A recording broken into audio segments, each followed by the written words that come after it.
ऐसे कैसे शील जी मंदिर में चले आए? पंडित जी आपको कुछ तो करना चाहिए था ना। हाँ, आपको उनको रोकना चाहिए था पंडित जी, लेकिन आश्चर्य की बात है आपने ऐसा किया नहीं। और तो और पंडित जी, आपने हमको भी रोक लिया था। मैं आप लोगों के आक्रोश को समझ सकता हूं बंधुजनों, लेकिन जब हवा अपने विरुद्ध बह रही हो तो उस समय बेहतर यही होता है कि संघर्ष करने के बजाय हम अपने आप को हवा के बहाव में सौंप दें। मैं क्षमा चाहता हूं।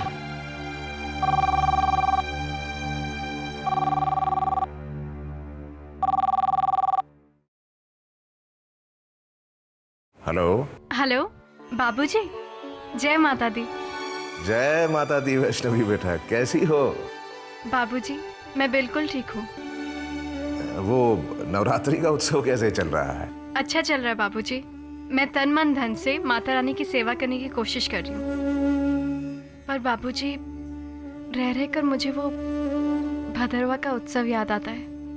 बाबूजी आज ललिता पंचमी के अवसर पर मैं वो सारी चीजें लेकर आई हूँ जिनसे आप ललिता पंचमी के दिन पूजा किया करते थे।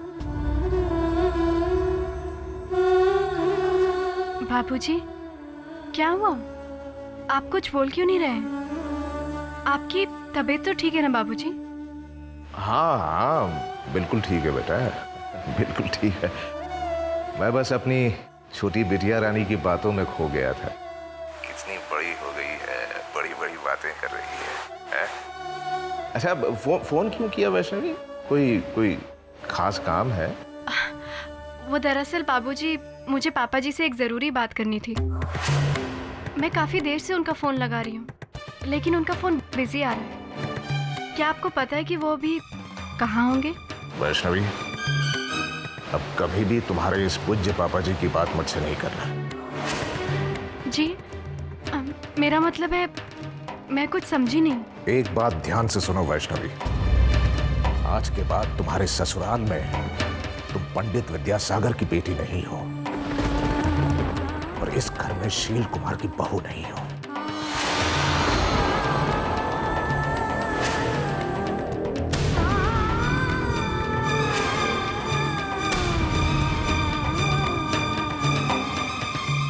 अरे ये क्या बच्चों जैसी हरकत कर रहे हैं आप?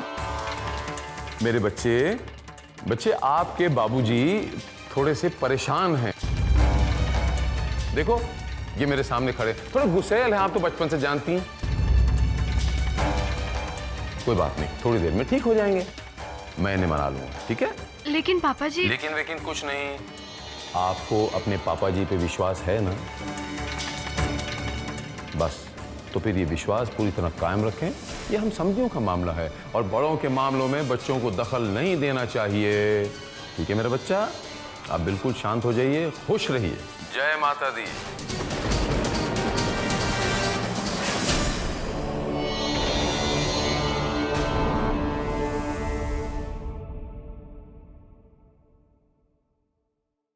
दीदी बड़ी हिम्मत है भाई तुम में। हमने मना किया तो पापा जी की अदालत में पहुंच गई हमारी शिकायत करने के लिए।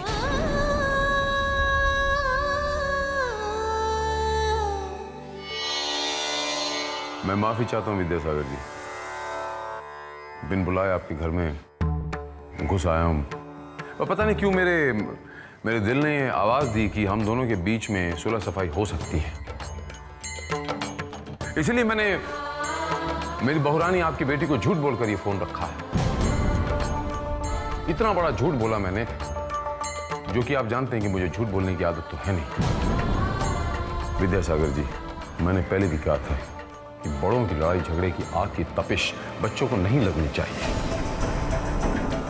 हम दोनों लड़े और चोट बच्चों को पहुंचे।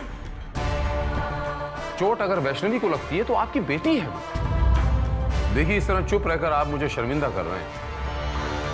ऐसा तो हो ही नहीं सकता कि हम दोनों के बीच में सुलह सफाई ना हो, या हो ही नहीं सकती। आप कोशिश तो कर सकते हैं, कोशिशें अक्सर कामयाब हो जाया करती हैं। हम कोशिश तो कर सकते हैं।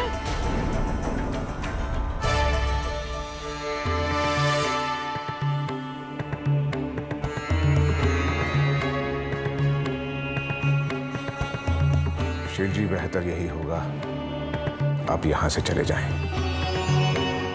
मुझे आपसे कोई बात नहीं करनी। अरे मुझे क्यों मारो? अरे कौन है आप लोग? मुझे बचाइए!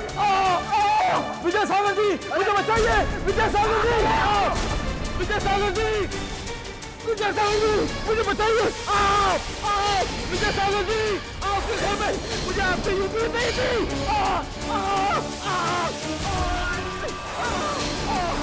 विजय सागर जी, क्या कर रहा है? मुझे बचाइए! विजय सागर जी! विजय सागर जी, मुझे बचाइए! अरे नहीं! सुनिए! सुनिए! मैं हाथ जोड़ता हूँ प्रभु से सामने! मत कीजिए! मत कीजिए ये!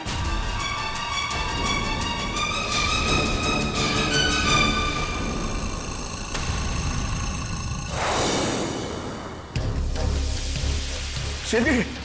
सिंधी! कोई है? सिंधी, आंखें खोलिए! एम्बुलेंस बुलवाइए! पंडित जी, एम्बुलेंस बुलवाइए! खड़े क्यों आप? जी जी पंडित जी। माता रानी, ये क्या न हो रहा? सुना आपने? ये महारानी बजाय हमारी बात मानने के उल्टे पापा जी से हमारी शिकायत लगा रही है। नहीं दीदी, मैंने पापा जी को सिर्फ ये पूछने के लिए फोन किया था। बस करो, हमारे सामने ये भोलेपन का नाटक। हम अच्छी तरह जानते हैं कि तुम क्या कर सकती हो। और हाँ, एक बात कान खोलकर सुन लो, मैं तुम्हें आखिरी बार कह रहा हूं, तुम उस सहेली संस्था से दूर रहो। वहां की लड़कियां इस घर में नहीं आएगी, मतलब नहीं आएगी, समझी? क्यों नहीं आएगी?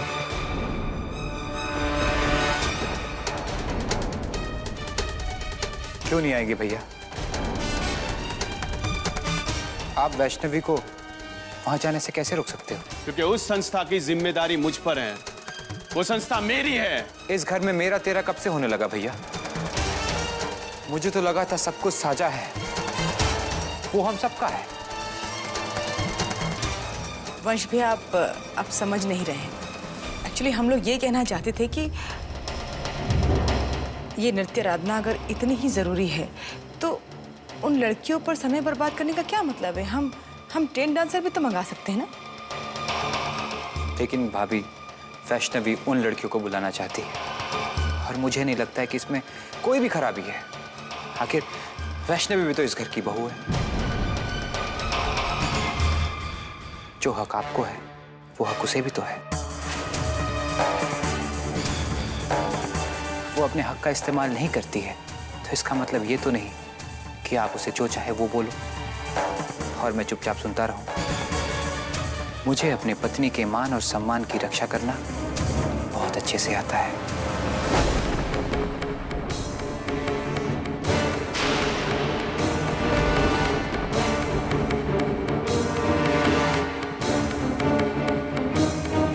वैष्णवी, तुम उन लड़कियों को बुलाओ। मैं देखता हूं कि तुम्हें वहां जाने से कौन रोकता है।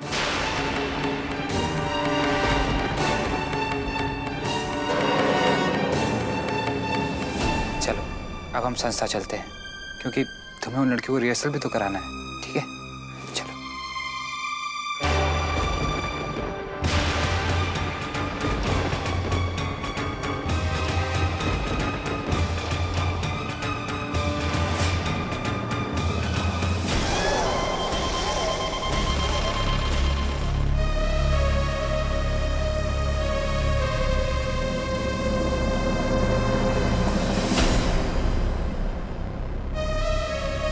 भैया, मैंने बहुत कोशिश की लेकिन जो हो रहा है उसे होने दे। जाने दे छोरी को सहेली संस्था, बाकी मैं संभाल लूंगा।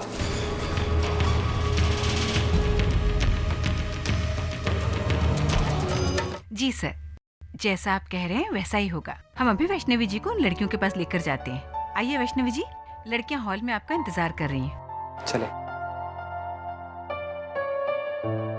वंश, आपको गौतम भैया और संयुक्ता भाभी से ऐसे बात नहीं करनी चाहिए थी। वंश, वो वैष्णवी, कभी कभी अपने हक के लिए, सम्मान के लिए अपने घर वालों से भी लड़ना पड़ता है। तुम इसकी फिक्र मत करो और अपने रिहर्सल पे ध्यान दो। लेकिन आप नहीं आएंगे? मैं नहीं आ पाऊंगा वैष्णवी। नताशा का फोन आया था, मुझे उसके जरूरी काम से कहीं जाना है। मैं तुमसे घर पे मिलता हूँ। जी। अपना ख्याल रखना।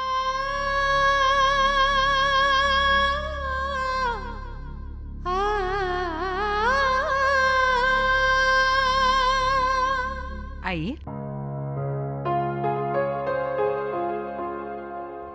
आइए।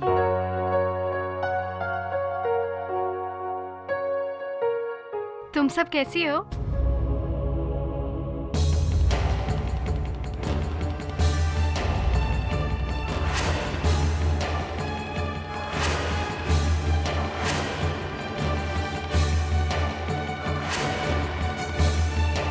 अरे, बाकी की लड़कियां कहाँ पर है?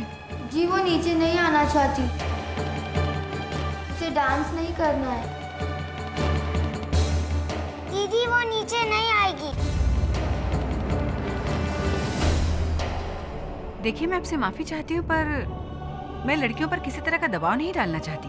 मगर मुझे तो 9 लड़कियों की जरूरत है और ये तो सिर्फ 4-5 लड़कियां हैं। और अम्बा कहाँ है? मुझे उसकी खास जरूरत है। बच्चों, अम्बा कहाँ है? अम्बा पता नहीं कहाँ है। सुबह से मुझे भी दिखाई नहीं दी। पता नहीं ये लड़की कहाँ चली जाती है, और उसकी रुचि नृत्य में है भी नहीं। आप किसी और लड़की का चयन कर लीजिए।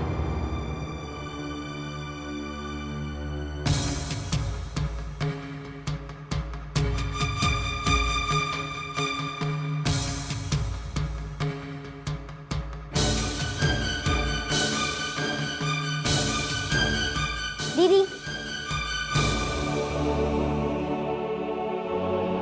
दीदी,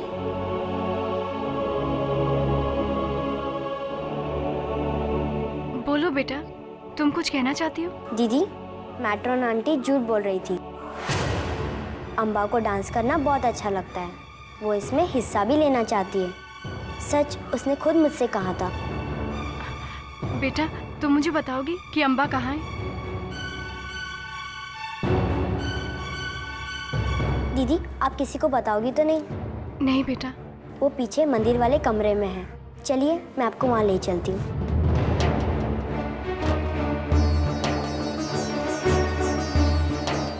आइए दीदी, जल्दी चलिए।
तुम यहाँ क्या कर रही हो?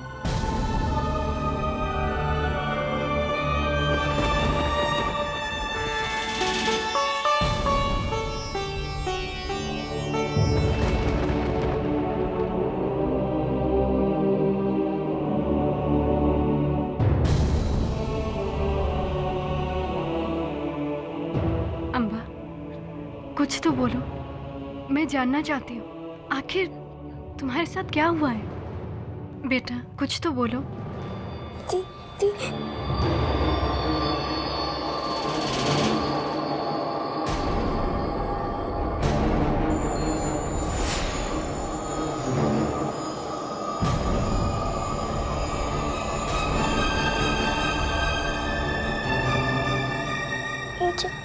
मुझे जाना होगा दीदी। पर कहाँ? मुझे जाना होगा दीदी। अम्बा 2 मिनट मुझसे बात तो करो।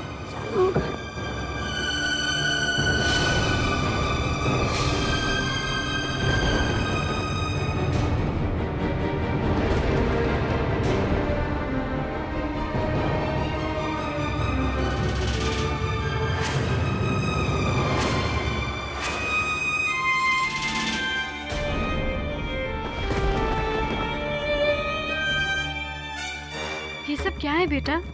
नहीं कुछ नहीं दीदी, अब मुझे जाना होगा।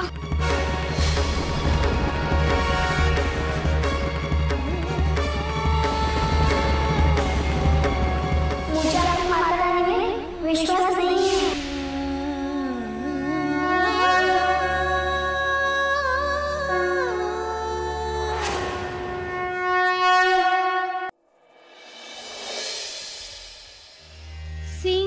सिंहासनगता नित्यं पद्माश्रितकरद्वया शुभदास्तु सदा देवी स्कंदमाता यशस्विनी।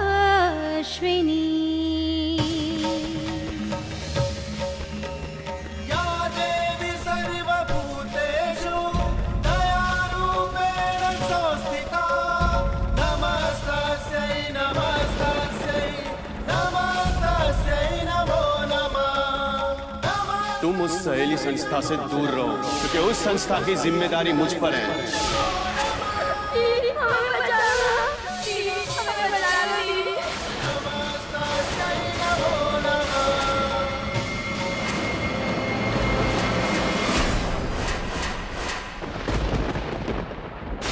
वैष्णवी बेटा,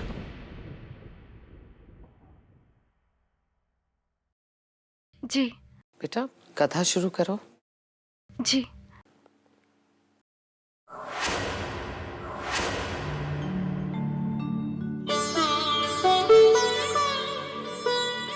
जय माता दी। आप सभी को मेरा प्रणाम।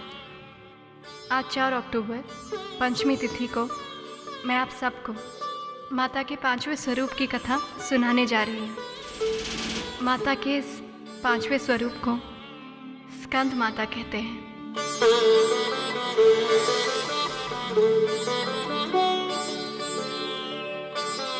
तो आज मैं आपको स्कंद माता की कथा सुनाती हूँ। पाताल लोक में रहने वाले महत्वाकांक्षी दानवराज तारकासुर धरती से मानव जाति के विनाश का और देवताओं को स्वर्ग से निकाल बाहर करने का निर्णय ले चुका था।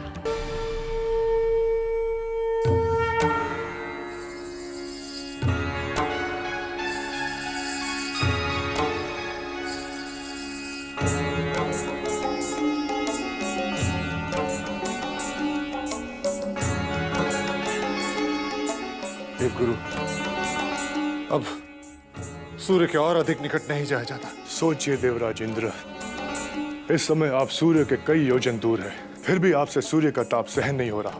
किंतु जिन आदि शक्ति की सहायता के लिए हम यहाँ आए हैं, वो तो सूर्य मंडल के सबसे अधिक ताप वाले क्षेत्र में रहती है। हम यहाँ से भी उन्हें पुकार सकते हैं। वे तो जगदम्बा है, हमारी पुकार अवश्य सुनेगी देवराज। जी देवगुरु। या देवी सर्वभूतेषु शक्तिरूपेण संस्थिता नमस्तस्यै नमस्तस्यै नमस्तस्यै नमो नमः।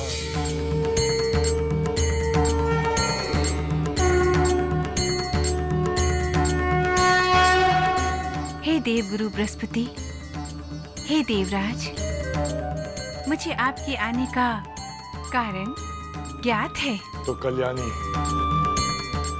इनका कष्ट दूर कीजिए। करूंगी।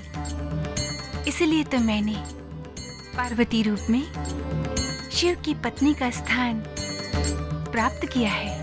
आप ही महादेव से कहिए ना। उन्होंने ताड़क को वरदान दिया है। ताड़क का वध करके वरदान की मर्यादा और उसका महत्व भंग नहीं करेंगे। ताड़क ने बड़ी चतुराई से किसी विशेष मुखी बालक से अपनी मृत्यु की कामना की है। तो आदिशक्ति वो विशेष बालक हम कहां से ढूंढेंगे? ढूंढने की आवश्यकता नहीं है देवराज। वो बालक स्वयं महादेव के पुत्र के रूप में जन्म लेगा और ताड़क का वध करेगा।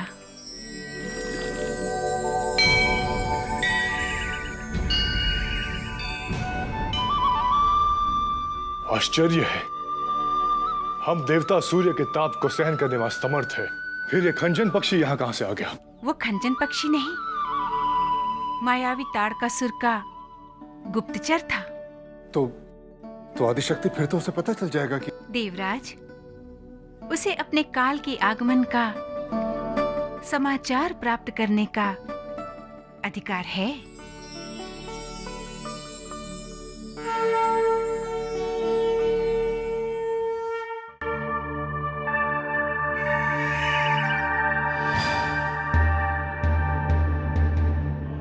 दानव सम्राट की जय हो।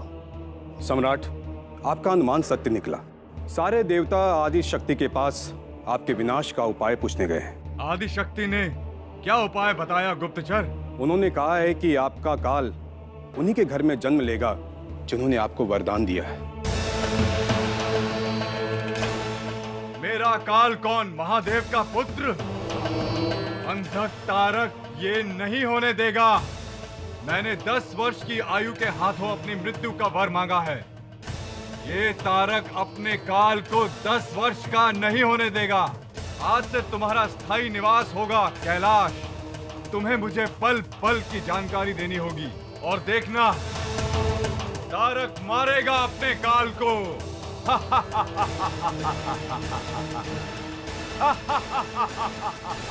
चेतना का निर्माण करने वाली माता दुर्गा ने ऋषि मुनियों के कष्टों को देखकर अपनी गोद से ऐसे शक्तिशाली पुत्र को जन्म देने का निर्णय किया जिससे ये सारा संसार कार्तिकेय स्कंद नाम से जाना जाता है। बहन गौरी, शिव सुमन के आगमन की बधाई स्वीकार कीजिए। संतान का आगमन तो वैवाहिक जीवन के सुख का पावन उत्कर्ष होता है।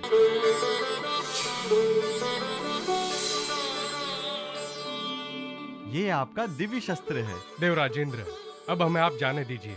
अभी तक तो हमने कुंवर का मुंह भी नहीं देखा है। महानंदी, इस समय कुमार के दर्शनों से अधिक आवश्यक उनकी सुरक्षा व्यवस्था है। हमें सूचना मिली है कि तारकासुर नन्हे कुमार पर घात लगाकर वार करने का अवसर ढूंढ रहा है। आप प्रत्येक अतिथि पर कड़ी दृष्टि रखिए। देवराज, आप बिल्कुल चिंता मत कीजिए। मैं अभी स्वयं ब्रह्मा जी को वहां छोड़कर आया हूं। देवराज,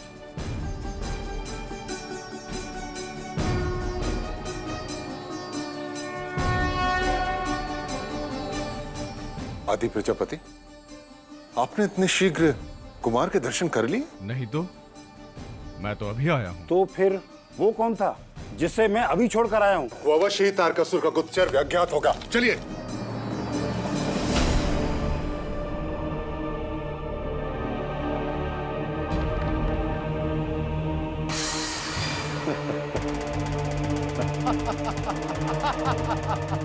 दानव राज, मैं तो बालक की अपहरण करने के ताक में था, किंतु अब मैं आपके काल को समाप्त करने का अवसर प्राप्त हो गया है। जा बालक, तेरी आयु इतनी ही थी।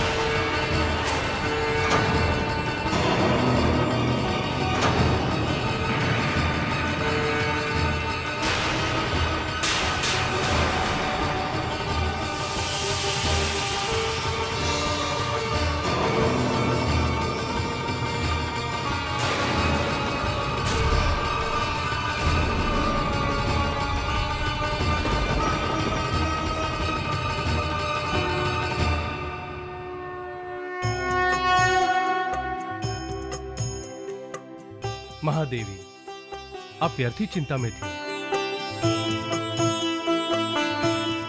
हे स्कंद माता, आपके पुत्र का जन्म तारकासुर के संहार के लिए ही हुआ है। आपका पुत्र हमारे पास देवताओं की धरोहर है।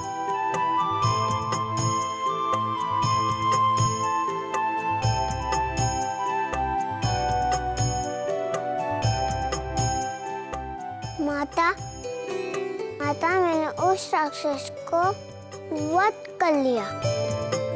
तू शक्ति का पुत्र है, तुझे तो दूसरों के कल्याण के लिए अपनी शक्ति का सदुपयोग करना है।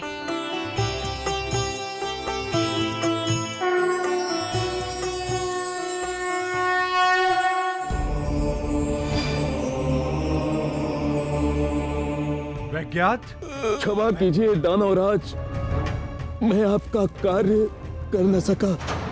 वो कोई साधारण बालक नहीं है। जिसने आज जन्म लिया है उसी ने मेरा वध किया। उसके नन्हे पांव के प्रहार से मैं 100 योजन दूर आके गिरा। सावधान दानवराज, सावधान।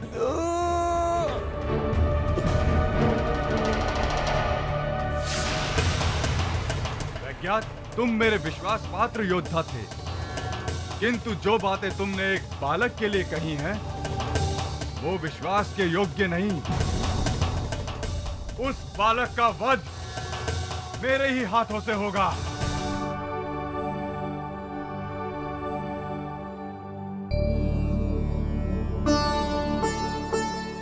जब हाथ में शस्त्र हो तो सारा ध्यान और पूर्ण दृष्टि शत्रु के प्रहार की ओर होनी चाहिए। प्रणाम देवी। आइए देवराज, मैंने देवताओं की धरोहर को युद्ध कलाओं में प्रवीण कर दिया है। देवराज, आप जब चाहें कार्तिकेय को ले जा सकते हैं। हे स्कंद माता, देवलोक आपके इस उपकार का सदैव ऋणी रहेगा। मैं देवराज इंद्र दानवों के विरुद्ध देव सेना का संचालन करने हेतु आपको प्रधान सेनापति नियुक्त करता हूँ। देवताओं की सेना आक्रमण के लिए तैयार है सेनापति। नहीं देवराज, आक्रमण से पहले हम तारकासुर को एक अवसर देंगे। यदि वो देवलोक तक कर अपने पाताल लोक को लौट जाए तो युद्ध की कोई आवश्यकता नहीं। परंतु वहाँ दूत बनकर कौन जाएगा? मैं। आप स्वयं वहाँ दूत बनकर जाएंगे? जो अकेले शत्रु से अकेले मिलने में डरता हो वो आपका सेनापति नहीं हो सकता। प्रणाम देवराज।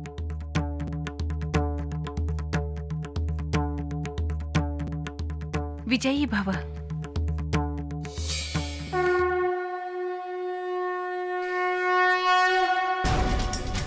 बालक, यहाँ आकर तुमने अपने बच्चे होने का प्रमाण दिया है। मैं इंद्र को इंद्रलोक नहीं लौटाऊंगा और तुम्हें मारकर अमर हो जाऊंगा।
और इस प्रकार स्कंद माता ने अपने पुत्र के द्वारा अहंकार का नाश किया।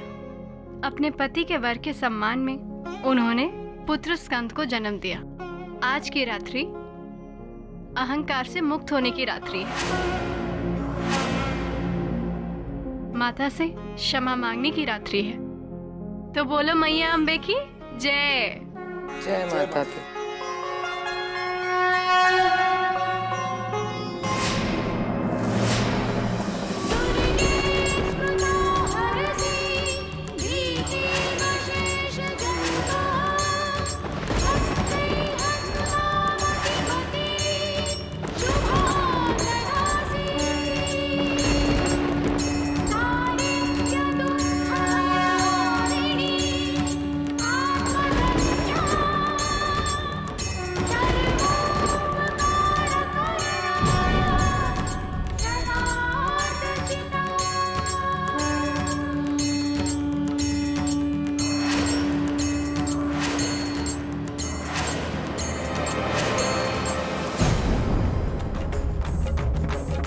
गौतम भैया, आज ललिता पंचमी के दिन मैं ये प्रतिज्ञा करती हूँ, हमारे इस घर में हो रहे नवरात्र के उत्सव में सहेली संस्था की लड़कियां ही नृत्य करेंगी।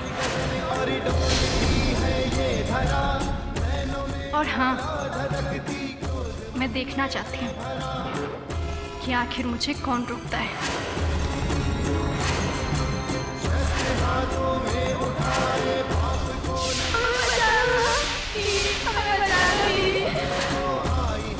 आखिर ऐसा क्या है उस सहेली संस्था में जो आप दोनों मुझसे छिपा रहे हैं? लेकिन बहुत जल्द मैं ये राज जानकर ही रहूंगी।